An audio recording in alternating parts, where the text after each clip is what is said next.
This summer, from TSDJA Productions and JJ2E Media, comes the full-length horror audio drama, The Camping Trip.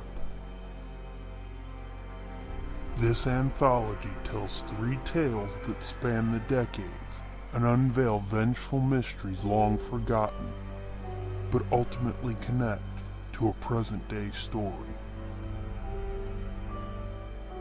This fully produced audio experience takes you along as three young scouts and their troop leaders spend the last night of their weekend getaway around the fire. And what's a night in the woods without campfire stories? When you go to tsdjaproductions.bandcamp.com and buy The Camping Trip, you'll receive over 2 hours of content, including the very first bonus episode of the Nerd Blitz with Doom and Fitz podcast. You won't want to miss a moment of The Camping Trip. Written, edited, directed, and performed by @Fitzman73 and @The Scooby-Doo. Available now.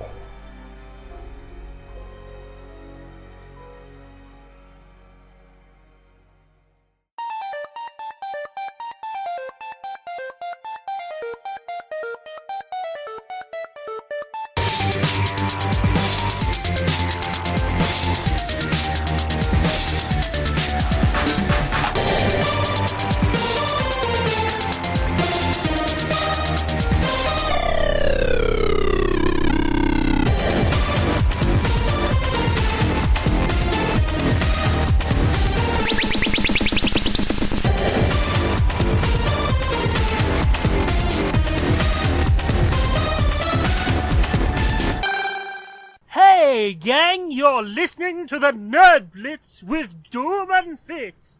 I am Doom. And I'm Fitz. Not doing that again.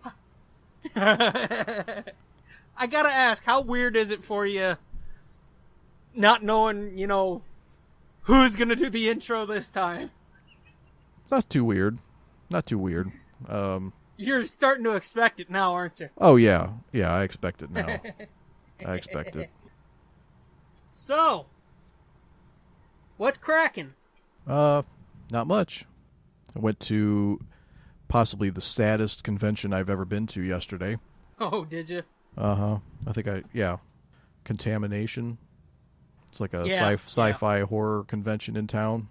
It's the one where 4 years ago this weekend, actually, is when I got to meet Peter Mayhew. Yeah, it was at Contamination when it was closer to my parents' house, by the airport. Yeah. Do they move that around?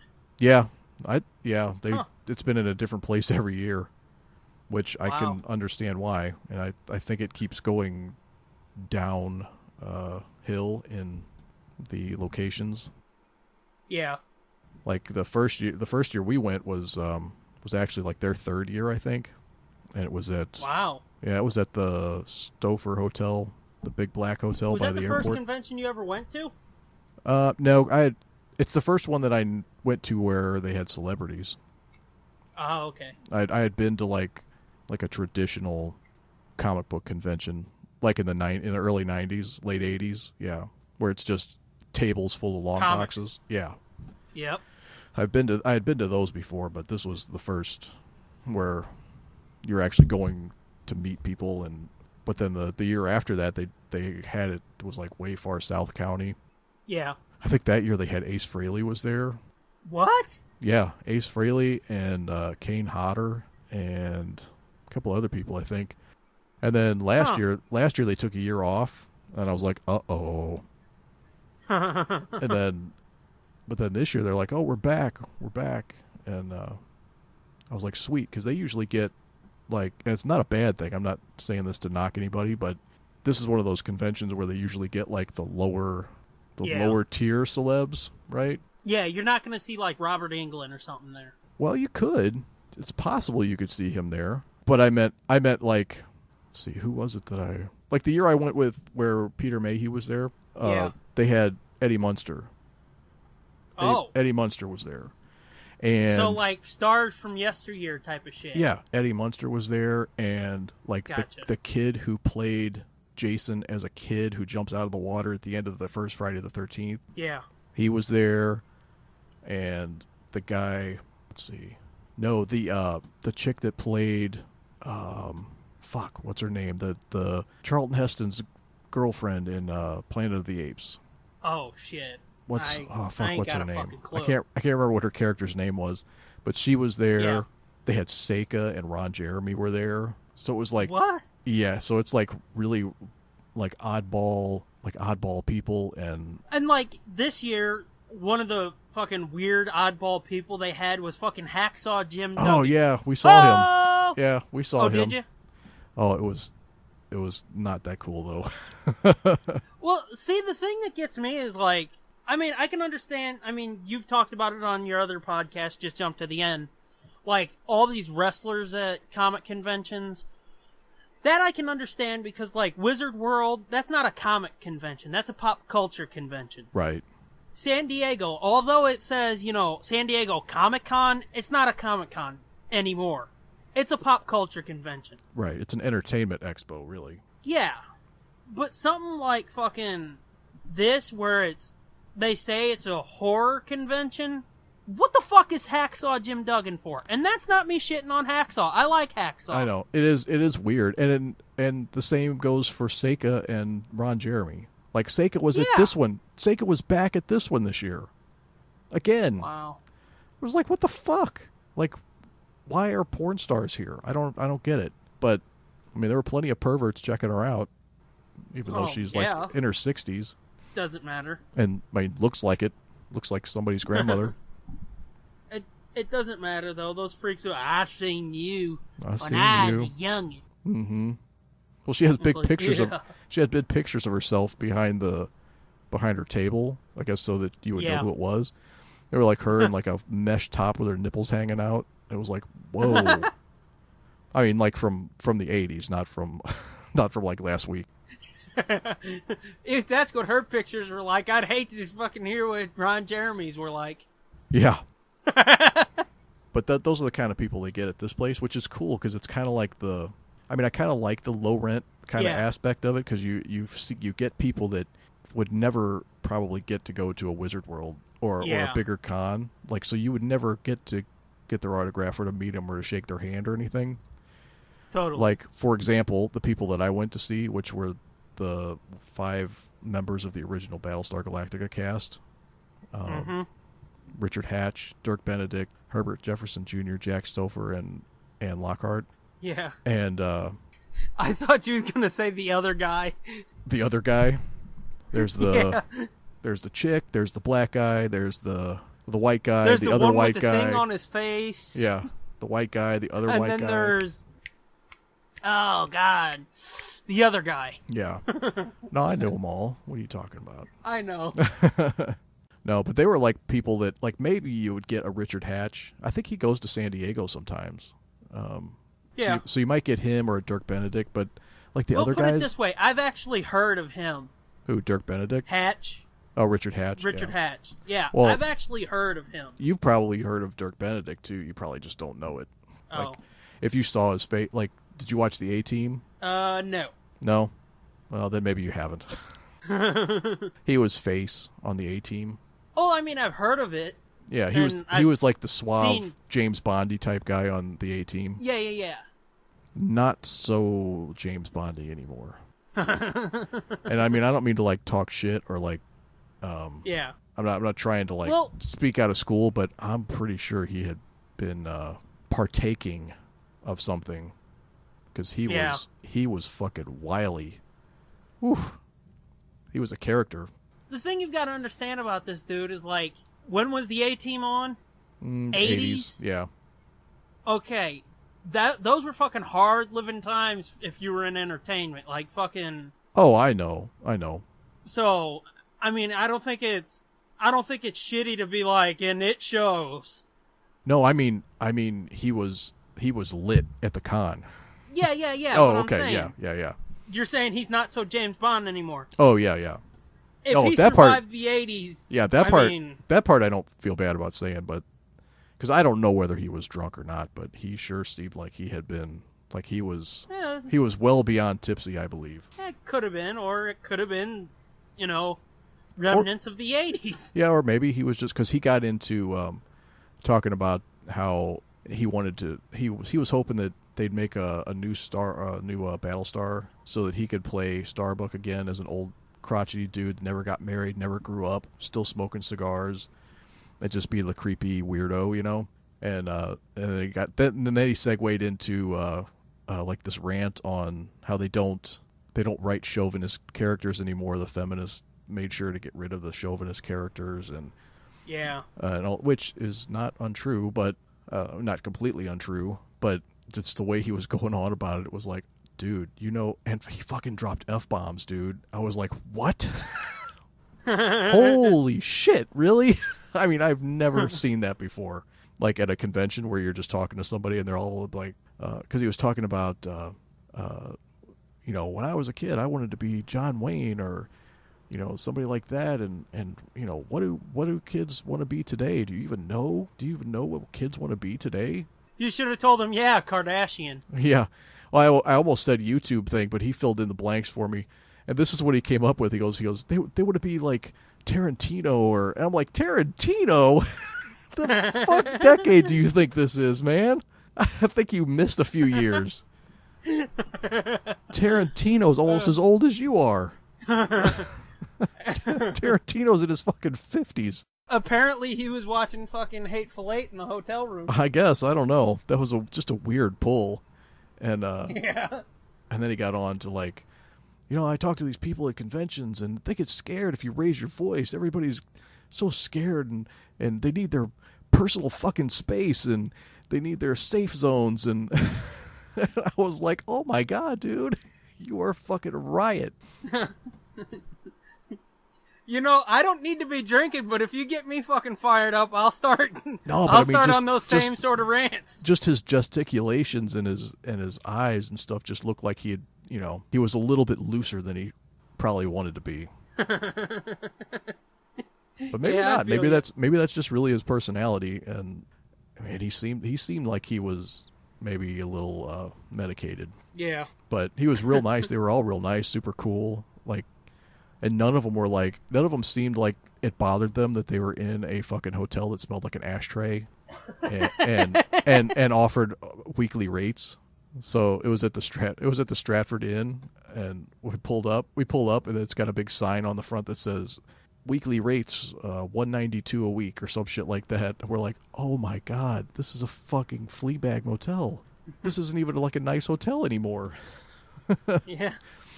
And when they checked us in, like, all we had to do was show the email showing we paid. And she went down the clipboard and checked our name off the list. And the list of names was like 3 pages long. We were like, uh-oh. Good God. I was like, uh-oh. This is not good. This is not good. Somebody boosting the local economy, if you know what I'm saying. No shit. And then the doors didn't open till 4. So we got there early because I was like, well, we should check in and then we can go to the hotel bar and have a drink and, just wait till 4 o'clock and we'll go in. So we walk out to go to the bar. Bar doesn't open till 5. Good God. So we had to go out and sit in my car and run the air conditioner for 45 minutes. See, that's why you should have took your recorder. I know. I wish we would have now. I didn't know we were going to have so much gold when we came out of that place. But yeah, so we went in at 4 o'clock. Well, when we were walking out to the car, we walked right past Dirk Benedict and the guy that played Boomer and somebody else. The other guy? Yeah, no, not from Battlestar, but some of the other guests. They were all getting out of the same big pickup truck limo. Whoa. Yeah.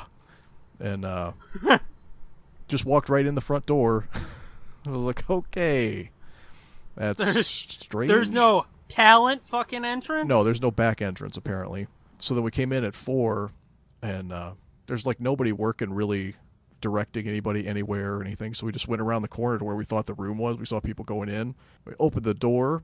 It looked like they were still setting the place up. Like there was nobody in there other than the people at their tables, like the the handful of vendors they had. It looked like they were still like setting up their merch and stuff. And like I looked around. And I'm like, are they fucking actually open? It's like 10 after 4. They were supposed to open at 4. Is this even open? So I'm like, fuck it, we're walking around. Hey, you guys open? Yeah. I was like, fuck it, we're walking around. There was a whole bunch of like empty tables in the middle of the room where like there was like an indie author or an indie book fair, and some of the authors weren't there yet. So there was a bunch of empty tables, and it was like, what the fuck is going on in here? It was like a quote unquote ballroom that had like like a wood dance floor, you know. There was some balling going on in that room. Yeah, they had a like big disco ball hanging from the ceiling, and there was a bunch of panels missing from the drop ceiling. I was like, oh my god, what the fuck is this? This is embarrassing. This is really sad. Yeah. But we ended up, no waiting. No waiting for the Battlestar guys. No waiting for anybody. No. Like, we were we were 2 of maybe, 20 people, 20 attendees, maybe at that time. Maybe 20. Wow. I don't even think it would have been 20. Probably more like a dozen. So, yeah, it was really weird. It was really kind of uncomfortable. But the people were nice, and they talk your ear off, joking around, and they didn't seem to give a shit that, they were in this fucking dump. And it's not like, that people didn't know that it was going on, because I saw a few tweets from Hacksaw, and I don't follow him. Yeah. But I saw a few tweets from him pop up in my timeline, and he was selling some kind of posters or some shit, special posters. No, he had like 8-inch long pieces of 2x4 that he was signing. No shit, I'm not even kidding. We almost got one for one of my friends. See, because he was a Hacksaw guy. People probably think that sounds lame, but that sounds it was fucking awesome. It was fucking to me. awesome. I couldn't believe it. I was like, he's signing 2x4s. Holy shit! It's fucking brilliant. He actually brought 2x4s to sign. Yeah, that's fucking brilliant. What would have been even funnier, though, is if there was a line of people with 2x4s that brought their own 2x4s. Yeah. Yeah. But yeah, he looks rough, man. It's kind of sad. Yeah. He looks broken down. Well, again, that's that fucking 80s lifestyle. Oh yeah, for sure. Even though I think he was like fucking, he wasn't, super into the drugs and booze and no, shit. he's just looks worn down. Like he looks like worn down like Terry Funk. You know what I'm saying? Like, yeah. He looks like he's been just broken and beaten and. Yeah. Which, what do you expect? Exactly. That's where I was headed. Yeah. So that was the only downside, was that it was a little bit almost depressing. Like, oh man, it sucks that these guys have to do this. This can't be fun. It seemed like they were having fun, but at the same time, I'm like, if this was me, I would fucking just kill myself probably.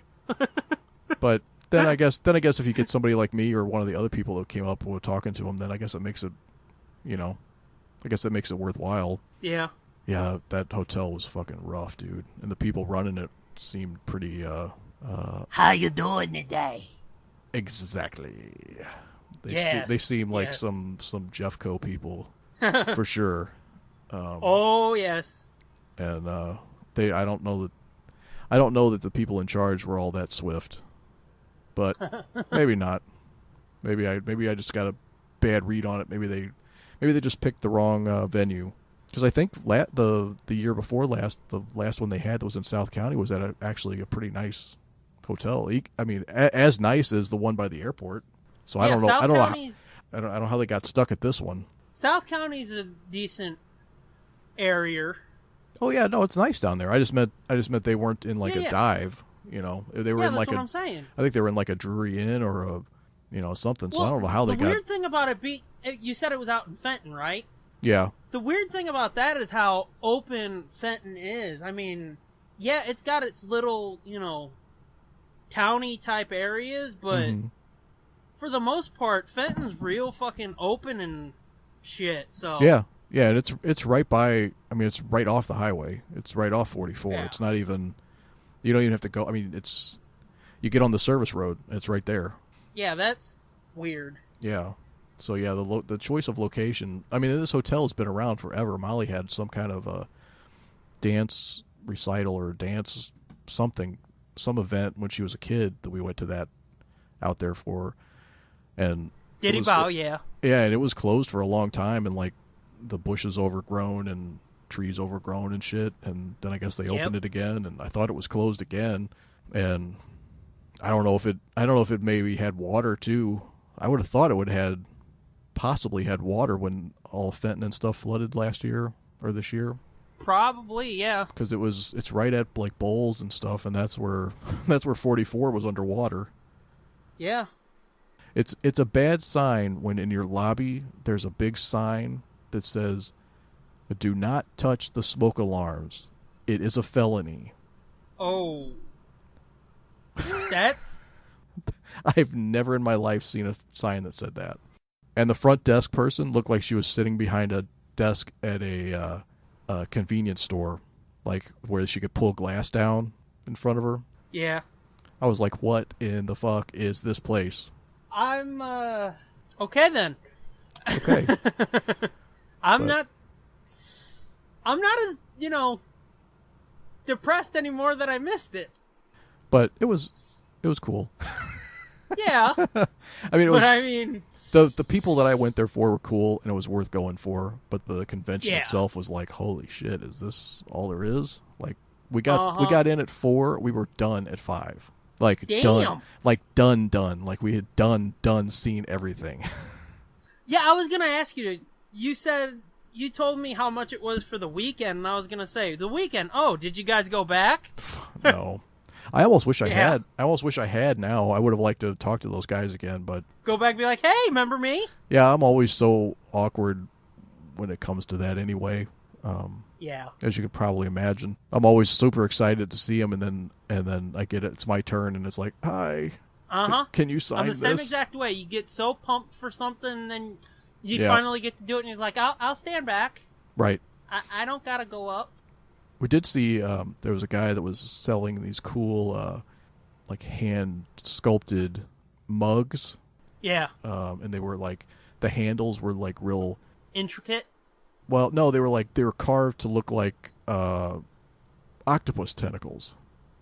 Oh, cool. Yeah, so they were really cool looking. They were handmade out of some kind of stoneware clay, and then he had shot glasses too, so we bought a couple shot glasses. These mugs looked really cool, but they were like $40. So I was like, not that cool. I don't know if I can do that, but I'll buy an $8 shot glass. But yeah, that was that. An experience. Yeah, for sure. Wow. Yeah, I'm not as bummed that I missed it anymore. Yeah, there really wasn't. It would not have been the ideal first convention for you. Yeah. You would have looked at this and said, is this what they're all like? Because this is fucking bullshit. But you can kind of tell. You can kind of tell when the Friday ticket is like $15. That's really low. So you could kind of gauge by that, and you could tell what you're in for. But that being said, I wish them all the luck in the world, and I hope they have another one next year where they bring back more cool people for me to go see. After I just talked mad shit on them. Yeah, I was gonna say, even if I'm like as if I could run a convention better. Yeah, that would be fucking weird to even try. My head would fucking explode. Yeah, I ain't no way I could coordinate something that fucking big. No, you almost have to be a mental patient to think that you could do it. It's kind of like running for president. Yep. Moving on. Let's fucking do our favorite segment real quick. Doom's Joke Corner. Okay, you ready? Ready. You notice I always ask if you're ready, because I want you to brace yourself. Yeah, and it doesn't matter whether I'm ready or not. It's coming one way or the other. Oh, yeah. No, never mind. Okay. David returned home one night to find his wife laying naked in bed. His eyes went wide and he began to strip, only to stop suddenly when he saw a cigar in the ashtray beside the bed. All right, David demanded. I'll kill you unless you tell me where that cigar came from. A muffled voice under the bed said, Havana!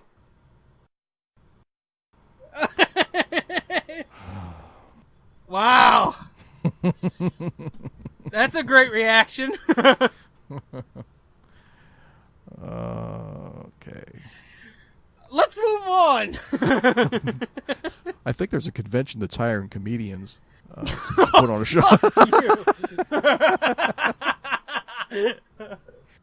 But hey, you gotta give me credit. Even when they're that lame, I fucking still have the balls to do them. Yeah, you definitely get credit for that. Woo! So, hey, Scooby Apocalypse issue 2's out. Yep. Oh, boy. Yep, the Velma Upskirt edition. Yeah, I got the better cover. Yeah, you got the better Thankfully. cover. They had plenty of both. I picked this one because, I don't know. On both covers, what's the best thing on the cover? Scooby? No. No? Especially not on your cover. I hate the way he looks there. The logo? What? The title? You're getting warmer. No. The new DC logo. Oh, yeah. I was actually going to mention that. I was looking at it just now, and I was like, that's not that bad. It's so much better than that fucking ugly, stupid peel. Yeah, I got used to it, but that's not my favorite. No, I never got used to it. It definitely looks better on a cover than it does just in a tweet. When they said, here's the new logo, and you're like, what the fuck? There's nothing to it. Even in the tweet, I liked it better. Yeah. Because there's two things that piss me off about the Smallville Season 11 comic. One of them is that Peel logo's on the front, and the other one is that I'm not going to let this fucking go. They took the trunks off of Superman in that book, too. Even though fucking on the show, in the series finale, he had the trunks. Well, yeah, he wore them out once, and people laughed at him, and he was like, I guess I should wear my underwear on the inside. Oh, that's not nice. No, I like him on the outside better, too. It looks so much better. We've been over this a few times, but I don't care. Them fucking trunks need to be on there, goddammit. And you're right, those boots are blue. They're blue. Yeah, I know. They're blue, but they have like a red cuff on the top of them. So there's like a red zigzag line. I don't like that. I would rather it just be all blue. If they're gonna do blue, just make them blue. Don't put that red line on there. They put those red lines on the top of his wrist that are in the shape of the shield. Oh yeah. That I didn't mind. And around the collar on the neck, I didn't mind that either. Because I've always maintained that costume needed more red, not less. But I don't know what the hell they're doing over there. But anywho, let's talk about something that, at least in my case, wasn't as infuriating in that. Or as that. Yeah, I would say this is I don't think it's a step forward from issue number 1, but it's not a step backwards either. It's more like a lateral. I would say it's a half step forward. Half step? Okay, I could be on board with that. Because this time I didn't hate Velma. Yeah, it was like 2 steps forward, 1 step back. Yeah, totally. Yeah, I didn't hate Velma. I hate Daphne. Jesus, what a fucking bitch. What I was gonna say. Good God, they couldn't make her more unlikable if they fucking tried. Dude, she'd have to like kill puppies and shit. They need to dial back her toot a little bit. Yeah, I mean, they mentioned her being, a rich girl. That would play more if they made her snobby. But just this flat out fucking cunty, I'm gonna punch everybody who says something I don't like shit. No, that ain't flying with me. Yeah. Cause she fucking cold-cocked Fred for making a joke, and then what? She fucking punched Velma here for God knows what reason. She was just mad about the whole situation. Just decided to smack the shit out of her, I guess. Uh-huh. Well, I mean, Daphne's crying because she just killed somebody, but I don't see the fucking reason to go punching somebody else. Her pathos in that whole sequence was like, I couldn't follow it. She was all over the place. Like, I think she might be like bipolar or something. Or schizophrenic. She might not be the only one. I don't know. Because, I mean, the writing in that part was fucking bipolar. Not just, like, her characterization. I mean, like, that whole section was so fucking disjointed feeling. Yeah, I thought so too. I mean, the plot of this issue, let's just give them that, is after issue 1 where the virus was unleashed, they're finally starting to get out of the safe zone and explore the complex a little bit. That's basically all that happens in this issue. Right. Which, that kind of bugged me after how much they fucking threw at you in the first issue. Oh, yeah, it bugged me too. I was like, is this... I mean, it's all exposition, and I felt like a lot of time was spent just re-explaining the whole nanite thing from the first issue. Yes. Like, why did you let him go? Oh, it's because you're going to take over the world, and oh, it wasn't supposed to be that way, and it was blah. And it's like, you fucking did all this in the first issue. Why are you rehashing all of this already? Exactly. And I mean, like I said, nothing major really happened. No, so it's like, other than you get to see what the plague or whatever this is. Yeah, but I mean, they beings. fucking showed you that at the end of issue 1. They don't have to be so slow and re-show it to you and basically, as you said, re-repeat everything. Yeah, I mean, they literally just for did. shits and giggles. Verbatim, the same conversations they had in the first one. I think maybe the word balloons were moved around to different characters, but That's what I was just going to say. It sure seemed like it was the same exact had, words. Yeah, certain people had, said the different shit, but still, it's the same fucking thing. And, like, the monsters, they seemed really fucking weird, too, right? Yeah, they seemed a little... I don't know what. They seemed like the little fucking mouth that comes out of, the alien. Mm-hmm. Mixed with an asshole or a fucking sarlacc or something. Yeah, he's weird. It was fucking strange. And it's just like a big fucking pink mountain of shit. Mm-hmm. Yeah, and the other one's like a big green skeleton goblin thing, but he's got like a mouth in his torso. I don't know. Yeah. I don't know. It's not doing anything for me. It's like they took all the cool looking monsters from the end of issue 1 and was like, okay, they've seen those, let's do something different. Right, let's do something shitty. Yeah. Something I can say, with the exception of like the distance shots where, the gang's a little bit far off or you're looking at them from a different angle, I think the art was more consistent this time. Yeah, I think probably so. It's not to say that it's better, but it is more consistent. I didn't have much problem with it before as you did, but no, I mean it's okay. Like, I don't know, just some of the designs I still am not used to. Like the Fred design I just don't like. Like the first splash page with the title, with the issue name and everything. He looks like fucking a really gay Dolph Lundgren. Does he not? I mean, he does, right? Now that I think about it, yeah, he does. But see, on that page, look how fucking good Scooby looks. Right. And then on the page after that, the last panel of that, they fucking nail Shaggy and Scooby. And, drawing, well, I'm still not happy with the Shaggy design, but I guess I can accept it for now.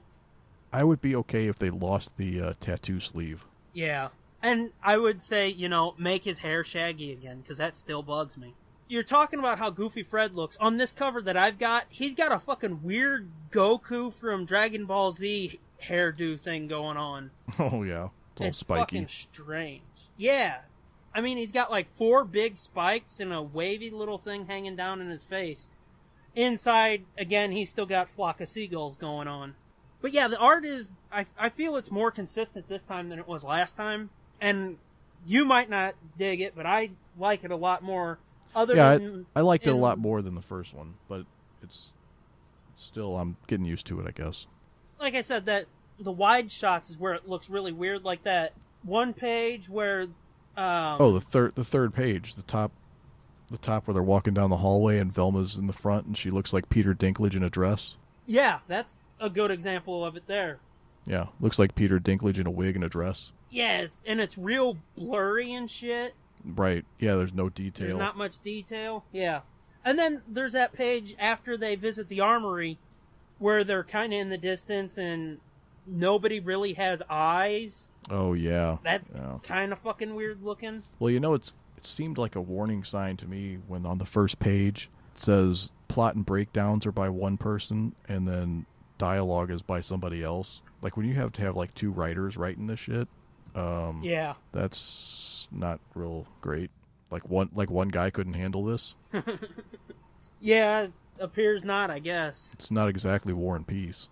But I will give you this, that the dialogue is good for the most part, except for Daphne's. Or, and where they're just repeating the same things they said last issue. Yeah. Otherwise, the dialogue's fairly snappy, I think. And like I said, Velma's better, and even though Fred still looks kind of stupid, he's better too. He doesn't seem as fucking stupid and wimpy and, Because like that one scene where they're getting into the ventilation shaft, mm-hmm. That was pretty fucking cool. That was a real Fred moment there. Yeah, Shaggy's talking about he can't kill creatures. He finds a spider and he takes it outside, and Fred's like, just go, damn it. Yeah, he starts fine. shooting. Yeah, fine, just go, and he takes care of it. Yeah, that was kind of cool. And that whole ventilation shaft sequence is story wise and dialogue wise, that's really cool.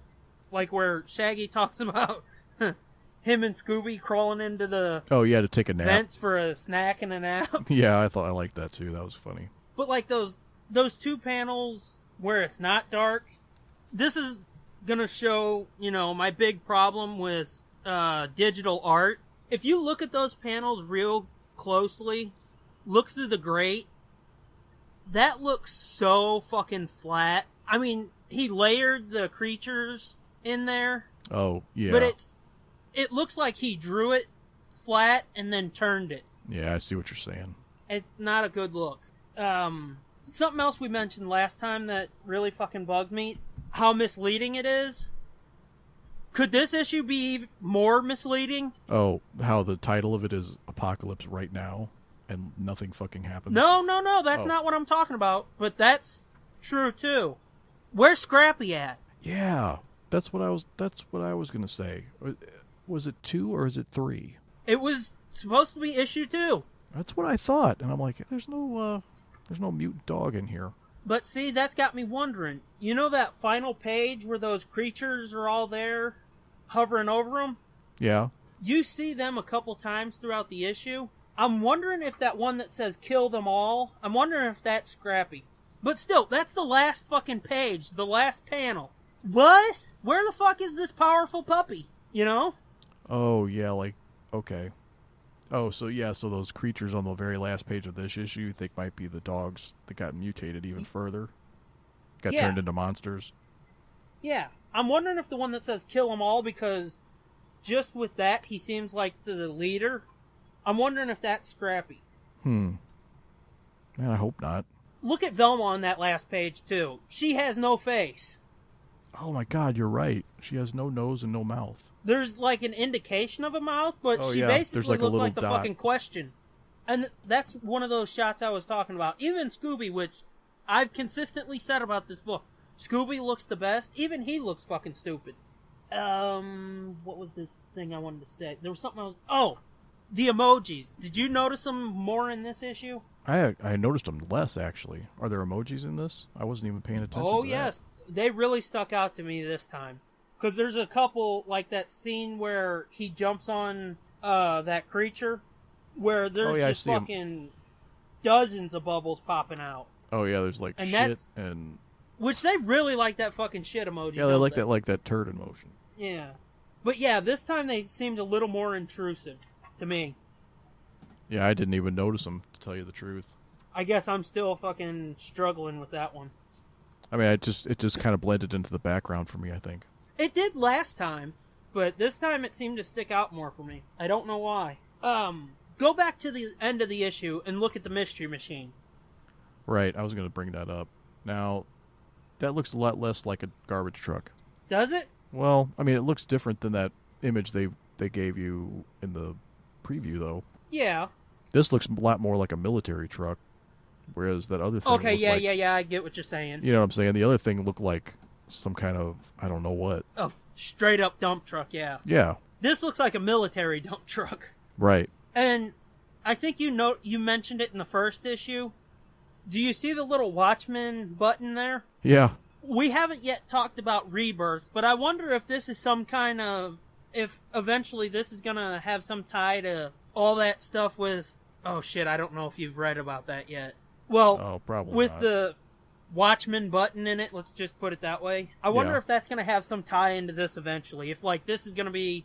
Like, they're planning this as, like, a 20 or 30 issue series or something, and then they're going to wrap it up like that. Oh, That would be ballsy to tie Scooby-Doo in with Batman and the whole, the whole... And all the superheroes proper. Yeah. But, I mean, that Watchman button's really fucking starting to pop out to me, you know? Yeah. Because it seems weird to just throw it in there. It is kind of weird. Yeah, I forgot that was in the first issue, too, wasn't it? But see, there in the distance, the gang looks kind of shitty again. And it kind of looks like Shaggy's wearing glasses in there.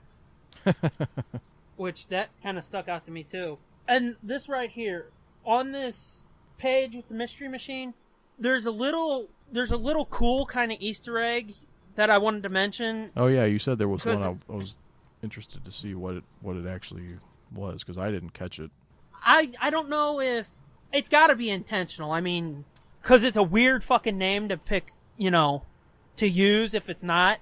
But that Dr. Cribbs or whatever his name is. Oh yeah, Dr. Krebs. Yeah, that name sounded familiar. Is there a reason? Yes. The show that they sort of took inspiration from when they first created Scooby-Doo, The Many Loves of Dobie Gillis. Dobie Gillis. Have you ever seen that? Yep. Yes. Maynard G. Krebs. Yeah. That was the fucking prototype for Shaggy. Played by what? Bob Denver? Right. I almost said Bob Dylan. Yeah, Bob Denver. He was the prototype for Shaggy, and it was like, I saw that in an image, and it was like, holy shit, that's gotta be intentional. There ain't no way that they were like, let's just use Krebs or whatever the fuck it is. Yeah, it's Krebs. I saw that and I was like, oh, that's cool. So, I mean, either somebody did their research or somebody liked that show.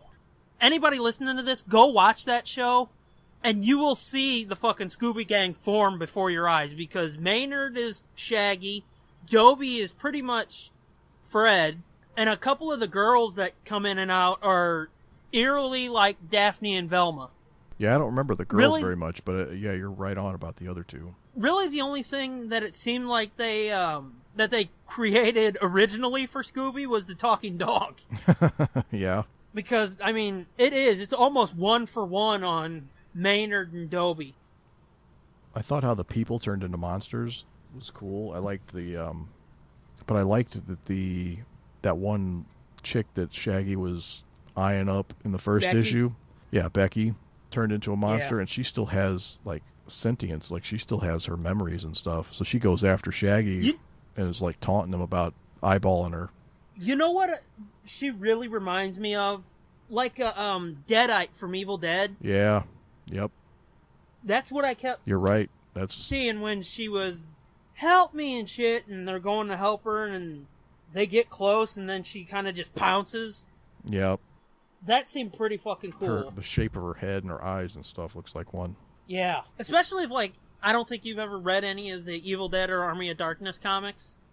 No, I haven't. That looks like a design you could see in one of those books. And again, fucking Velma gets the shit knocked out of her. Oh, that's the first time she got the shit knocked out of her, isn't it? Because Becky fucking swats her ass into a wall, and then Daphne cold cocks her. Which that's really fucking unforgivable, how Daphne's just swinging at everybody.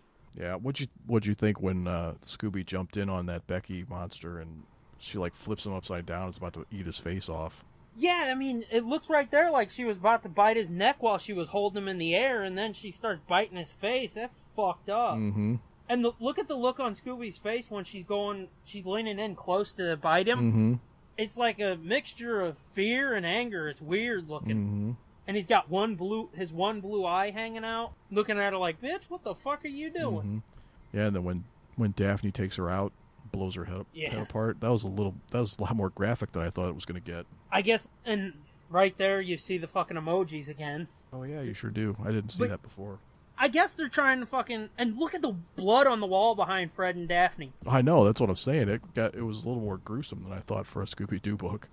I thought you were just talking about the shot. Well, yeah, all of it. That is kind of fucking hardcore. Let's see. It's rated T. I was going to say, they better hope fucking kids don't pick this shit up, because that'll scar them for life. See, I'm doing that thing that I did last time where I'm fucking trying to read it again. And that's a horrible drawing of Daphne and that gun when she's shooting them. Her face and then the angle, too. Yeah, the angle's all jacked up. Like, the proportions aren't right, I don't think. Like, the gun looks gigantic. Yeah. And it looks like her fucking... The butt of the gun is under her elbow, and she's got her right. She's holding it all resting funny on the butt of it. Yeah, that's And look at her fucking wrist there too. That's creepy. Right. That's not a very good drawing. No, but still, it doesn't feel like last time where it felt like he was rushed as much. Yeah, I guess not. It's far more consistent, and there's no panels where it just looks like, oh shit, there's new people in here, I guess. Yeah. I mean, overall, I think this is... It's hard to say it's a better issue because it's just a fucking retread, but it doesn't have as much shit jammed into it, you know? Right, yeah. So it doesn't feel, you know, as overbloated as that first issue did. I just really was kind of disappointed by not the dialogue. I thought the dialogue was pretty good, except like the exposition part of the dialogue where it's like they ask a question or they say something and Velma's always like, well, actually, here's why that is. And, you know, she's constantly like explaining shit. Yeah, and see, we were talking about that in one of the other episodes. I think it was like episode 6, where they don't fucking do the see last issue thing anymore. They just fucking jam what you need to know into the dialogue awkwardly, even though it happened 1 issue ago, and you're only on the 2nd issue. Right. It's fucking weird when you could just say, you know, have Daphne or Fred or somebody mention something and say, see last issue. To just jam it in, you're kind of hurting the story, because they could have trimmed some of that repeated dialogue and actually done something with the story. Mm-hmm.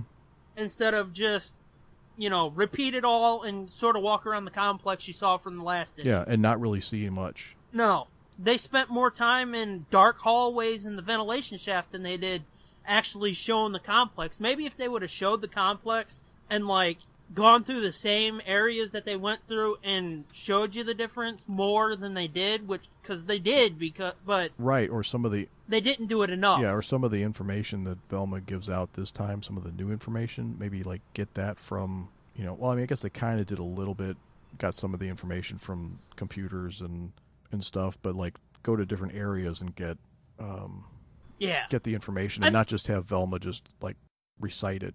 Well, see, they even kind of teased that, and then Daphne was like, no, we're getting out of here. Right. And it's like, let's fucking learn about this world and what the fuck's going on. Let's not just rush through it just because I guess you want to get to the mystery machine. What the fuck are they going to do when they get outside? Right, and they're still not sure that, like, this affected the outside world. Yeah. And they're not even sure that this is the nanites, because why did it turn them all into monsters? That's not what they were programmed to do. So on top of it all, this could be something completely different than what they were working on. I'm thinking Velma's trying to say that she suspects that the other 4 scientists kind of lied to her and just wanted to do something fucked up and see what they could do. I think Velma even says it in the issue to Daphne. For somebody who's a world-class journalist, or was, and that used to be, you know, all about investigating shit, she seems in an awful big rush to just be like, oh, screw investigating, let's just get out. Yeah. So, I mean, even though Daphne is a big asshole again, she kind of, her whole motivation switched, because remember when Fred was saying he didn't see the point of going to the complex and talking to this mystery fucking woman about this, you know, leak she had? And Daphne's kind of talking about anything for the story, we gotta do what we gotta do. Now she's just like, fuck the story, let's just go home. That's a little weird, too. I don't think they really know what they want to do with Daphne. No, I don't think so either. Because, I mean, Scooby, they've nailed down, he's just gonna be the same, he's just gonna shoot emojis. Shaggy, he's gonna be the same, he's just gonna look fucking weird. Fred, he's gonna be a mixture of pup and a bit of a fucking wimp. Velma, she's gonna be the same she's always been, just even smarter, more aloof, sort of antisocial. But Daphne, who the fuck knows what we're gonna do with her? Yeah. I think they probably should have taken a little bit more time and worked on this a little harder. Yeah, it's like the actual overall story arc of the story arc and the character especially motivations and stuff. Yeah, I was gonna say, especially in Daphne's case, like her character motivation, her what's the word I'm thinking of? Fuck. Her personality, I guess. Mm-hmm. Yeah, like what is she exactly? Other than a rich girl who knows how to shoot. Which I thought was a leap, to be like, oh, well, I've been shooting guns since I was a little kid. Okay.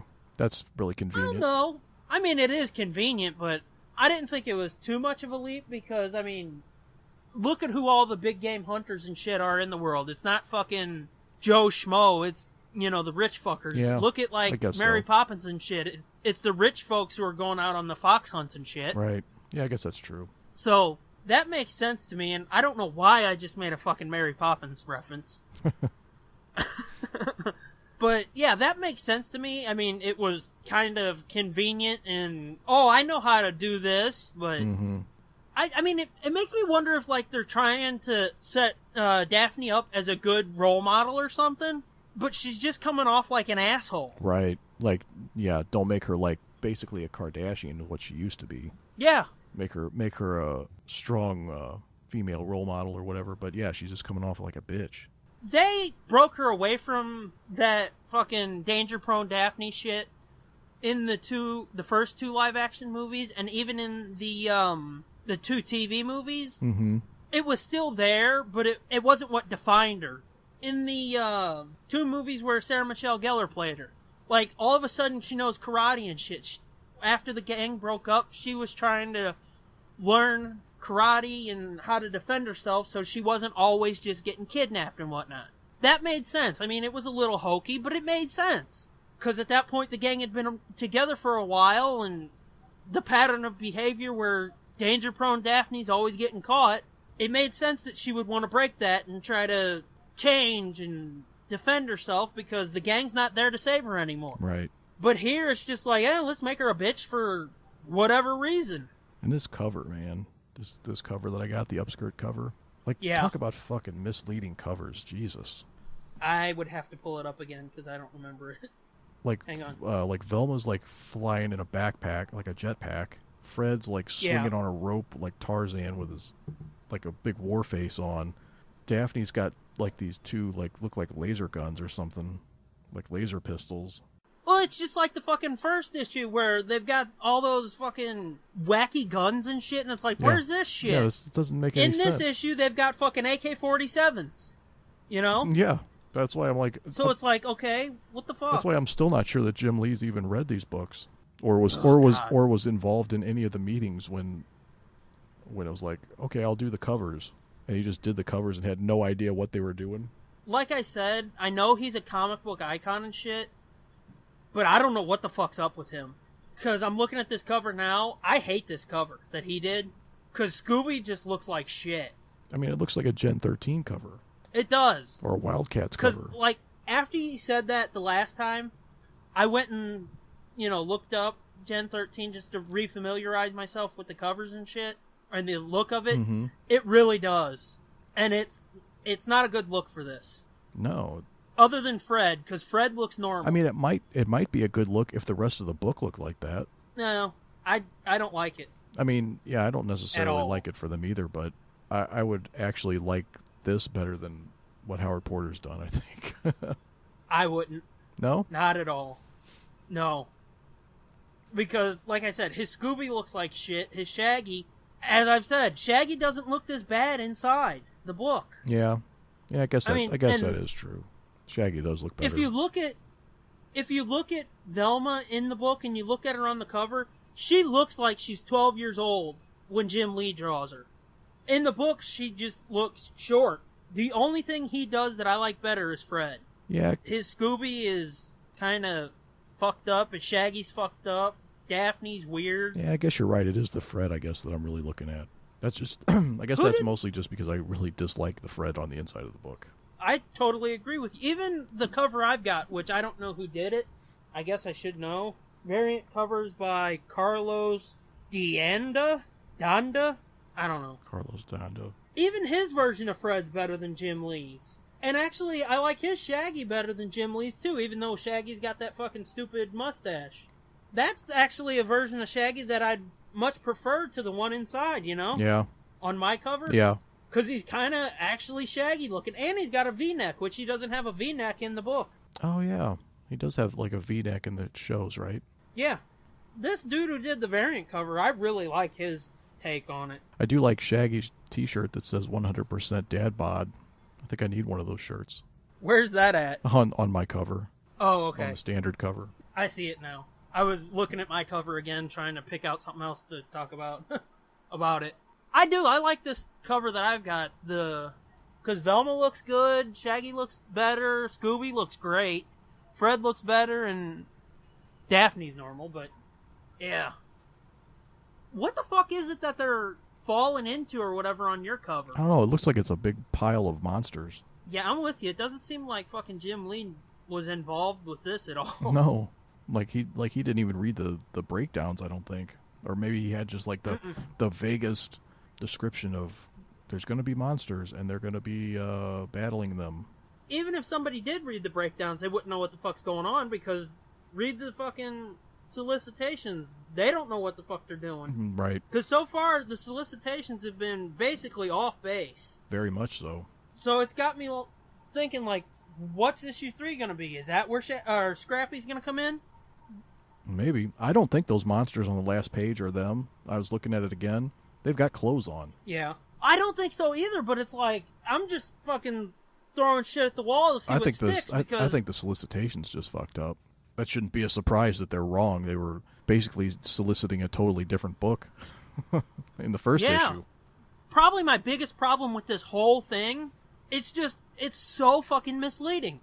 Issue 1, I don't know what fucking book they were soliciting with that.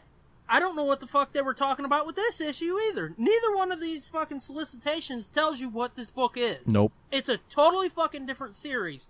I don't think that, like they switched midstream. I just think they don't know what the fuck they want to do. Either that or we just don't see where it's going. Like this may be going somewhere in the next few issues that we don't even see coming. It might, but yeah, it sure feels like they don't know what they're doing or where they're going. It's like the right hand doesn't know what the left hand's doing, because the marketing department is just fucking so disconnected from this that it's astounding. Again, like I said about issue 1, Jim Lee was out there saying all the weird shit he was saying, like, Scooby's not going to talk, and then you read the issue, Scooby's talking. And it's like, who's in charge of marketing this? Pay attention to what the fuck you're doing. Yeah, it's almost like DC's got more plates spinning than they know what to do with. Yeah. It almost seems like they were just saying shit to get attention. Yeah, and I think we talked about that with the first issue. Was like, is this all just, were they just doing that just to create controversy? Just to get attention on the book, and then that's not really what it is at all? At this point, I don't even think it's controversy. They're just trying to get attention. Like with saying Scrappy or hinting that Scrappy's going to be in the issue. Because, I mean, there's people who love Scrappy, and then there's people who absolutely despise Scrappy. So, if you've got the people who hate Scrappy talking about it, that's free press. If you got the fucking people who love Scrappy, you're like, finally, Scrappy's coming back. Free press either way, you know? And, I mean, I understand, yeah, it's comics. You're trying to get as much attention as you can so your book sells, but it's not the normal kind of marketing you see with this type of shit. It's just, oh, let's say shit and hope people talk about it. And not even in the controversial way, like I said. It's just do what you can to get attention. Doesn't matter if it's true or not, just do it, if that makes any sense. No, yeah, totally. It doesn't sound too ranty and crazy. So overall, would you give this issue like a C? Well, like I said, I'm not... Oh, right, you don't do letter grades. I don't do letter or number grades. Like I said, I would say it's a half step better than last time, even though it's just the almost pure retread. Yeah. The last one felt just so jam-packed with shit. Right, and at the end of it, I wanted to know, I wanted the next issue. I wanted to know what's going to happen. This one didn't leave me that way. I'm kind of like, I mean... Well, I still have that feeling. I mean, I do too. I do want to see where it goes. I want to see the next issue, but it was not like the first one where it was like, wow, this was way better than I thought. You almost felt like you needed to see what happened next. Yeah, I still have that feeling, but it's from the first issue. It's not from this issue. Oh, okay. And that's because the first issue, that big splash page with all those monsters on the first issue, really fucking had me like, okay, let's get outside. I was like fucking Daphne, like, let's get outside. This issue had me like, okay, let's investigate, and then Daphne's like, no, fuck that, let's get outside. Mm-hmm. I would be okay if they did more world building, but it doesn't seem like they want to do world building. They have Velma wanting to, do world building, but it seems like they're afraid people will be like, oh, that's boring, fuck this. So they're just trying to rush the story forward from this point on, because obviously there was no rushing in this issue. But, I mean, I don't remember if I think I might have gave a letter grade on last time because you forced me. Oh, well, don't do it if you don't feel like comfortable doing it. I don't remember what I gave the first one either. I think I gave it a B. I think you said a B and I said a B+. Yeah, that could be. I would probably go the same, even though, like I said, it's a half step better. But it's, more of the same, so I can't be like, and this one's an A+. I can't call it an A- either, but Yeah. I'll just say B+ again if that's what I said last time. If I didn't say B+ last time, we'll just go with what I said last time. Yeah, I'd probably give it like a C. It wasn't awful, but it wasn't, I was expecting more out of the second issue, since the first one was so much, exceeded my expectations so much. Yeah. So I don't know if maybe that's it's why it because was they a little didn't bit really of a drop bring off. anything new to the table this time. Right, yeah. Other than the Mystery Machine. Right, which you only get to see for 2 seconds, like one panel. Yeah, you get to see it for one panel, and then you get to see the tire of it in another panel. Right. Do you want to take another question real quick? Sure, go ahead. We'll do that and we'll wrap her up. I figure we're done with this. Yeah, I don't think there's literally not that much happening in this issue. Yeah, I know. I mean, even though we talked about it for like an hour, or 45 minutes. 45 minutes, it's just like there's not much there to say. Here's a good one. @Made for Mischief asks, has talking to Doom more regularly increased the amount Fitz says fuck? I think she severely underestimates the amount of times I say fuck. So no, it hasn't. I'll say this. It's almost like a nervous tick for me because, yes, I still get nervous doing this. It's probably the main reason why I'm always stumbling over myself is because I'm just it's stage fright. Even though it's just me and you right now, I know people are eventually going to be listening, so it's like, habada. Because, like, if this was, like when I make the videos and shit, I can do, even though I'm nervous with those, I can do that, again and again and again until I get it right. This, it's one take, you're done. So yeah, I come out, abada. Yeah, I try to cut those parts out. Yeah. I know you do, and you do a good job with it, but still, I am nervous as shit, and that's my go-to. That's like my nervous tick. And it's like, how the fuck are you fucking doing, you fucking fucker? Do you like this fucking fuck book? Which is, yeah, like when I was in my 20s, I talked a lot more like that too. Having an office job has kind of broke me of that habit. But when I used to work, like manual labor and warehouse type jobs and shit like that, yeah, they were flying. Or just hanging out drinking with my friends. I can imagine. Yeah. I was in the band. Just being a complete derelict. Yeah, they were flying. We need to talk about that sometime. What's that? Being in the bands and shit, because that's something that's always fascinated me. Okay, we'll put it on the list, because I got several stories. Nothing that's... I don't know if you've seen it or not, but I've said quite a few times on Twitter, one of my dreams as a kid... And as we're learning, I've had many dreams, and it's not like they've fallen away. It's just like I've put some dreams to the side to try to pursue other ones. Mm-hmm. But one of my dreams as a kid was to be a fucking singer in a band. Yeah. I don't know why. It just seemed kind of fun. Okay, yeah, I can make voices and shit, but I don't know if I can sing. I was waiting for you to be like, well, belt out a few bars. No, I was gonna tell you, go get a karaoke machine. Fuck that.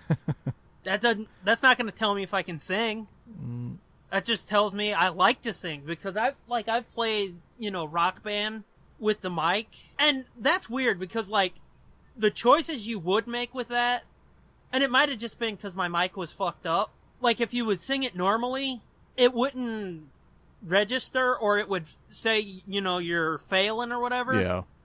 They want you to be over the top and retarded. Yeah, that song, who was it? The Police, Don't Stand So Close to Me? Yeah. How you would normally sing that. It's just like, don't stand so...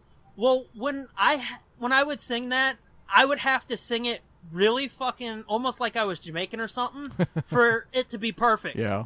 So I would be singing that, and it's like, please don't stand so close to me. That sounds stupid. I know it does, but I would nail it every time if I did that. It's almost the same principle as playing the guitar in Rock Band. It's nothing like playing an actual guitar. Well, I mean, yeah. Not at all. Have you ever played Rock Band? I played it a couple times. I suck at it. I was terrible at it. I'm good on easy or medium difficulty. Fuck off. First of all, they don't have left-handed Rock Band guitars. Yeah, they do. Well, not the ones that I was using. Not at the arcade. Oh, well, okay. No, I mean on a console. Oh, no, I haven't played it on a console. It's pretty fun. Yeah. Yeah, I mean, it seemed like it would be fun, but I was no good at it. And since I have to play it backwards, I have to play the guitar backwards, the wrong hand, it made it even more frustrating. Sometime we need to, and you know what? Fuck it. Let's do another question since we're talking about video games. Okay. At Spider Scooby says, with Marvel getting back into the video game business with their upcoming Spider-Man game, are there any characters Doom would like to see get their own game? And then his second question is, and does Fitz even play video games? I'll answer the first one, and then let's get back to the video games for a second. Characters that I'd like to see get their own video game, I would love to see the Fantastic Four get a game, and have it be like X-Men Legends or Marvel Ultimate Alliance. I don't know if you ever played those games. Mm-mm. But you build a team of 4, so it would be fucking perfect. You build a team of 4 from the X-Men or basically every Marvel character ever in Ultimate Alliance. Whoa. And I forget what they call it, but it's like a dungeon crawler game or something like that. I don't know what the fuck it's called. Yeah. Like a side scroller. No. It's kind of like like Gauntlet or something like that. Yeah, it's sort of like that, I think. Yeah. And you've got 4 characters you choose between. You got all kinds of different powers, and you can level them up and shit. Mm-hmm. Yeah, it's kind of like Gauntlet mixed with an RPG, I think. It's really fucking fun. I love those games forever. So I'd love to see the Fantastic Four get a game like that. And then I could be wrong, but I think they had a game like that. I think there was a Fantastic Four, or maybe not. Maybe I'm thinking of something else. They did a Fantastic Four game that was kind of sort of like that. It was an arcade. Rise of the Silver Surfer. Oh, okay. No, I'm talking about an older on the one consoles. Than that. Oh, like from the 90s. I wouldn't know. I wouldn't know about that. But I mean, they sort of did a game like that for Rise of the Silver Surfer, but the game sucked. Yeah. And I know you would say the movie sucked too, but I was about to, and then I held my tongue. Yeah. No, don't hold your tongue. As you've told me a couple times, we're in the circle of trust here. Yeah. Except when you say that's what she says, and I'll tell you to go fucking eat a fucking... Yeah. I trust that you'll tell me to go fuck myself. Yeah. But it was sort of like that, but it really sucked. So I guess what I'm saying is a Fantastic Four game like X-Men Legends or Marvel Ultimate Alliance that's good. And see, if you're kind of bored with Johnny, Sue, Ben, and Reed, you can bring in some of the other characters who've been members of the FF, like She-Hulk and Ghost Spider-Man. Rider, or or even like bring Spider-Man in just because he's been a friend, and you can pick between the 4 and Spider-Man, whatever. Although Spider-Man was never great in the Ultimate Alliance games because they're not like open world and you're going through hallways and shit, and it's kind of weird for Spider-Man. Mm-hmm. So yeah, FF is who I pick. And do you even play video games? Of course I do. I been playing a lot of Minecraft lately. Shit like Pikmin and Skylanders. Anything for like the Wii. We're a Wii house because my kids are not quite old enough for a Xbox or a PlayStation. PlayStation. Okay. PlayStation. But yeah, I play video games. What got me on to answering this question is, sometime I've got those Star Wars Force Unleashed games. Okay, yeah. Sometime I think it'd be cool for us to meet up or get together somehow and play some of those games. Like, let you see the Batman Arkham games, because those are fucking amazing. Okay. Because I've got Arkham Asylum and Arkham City.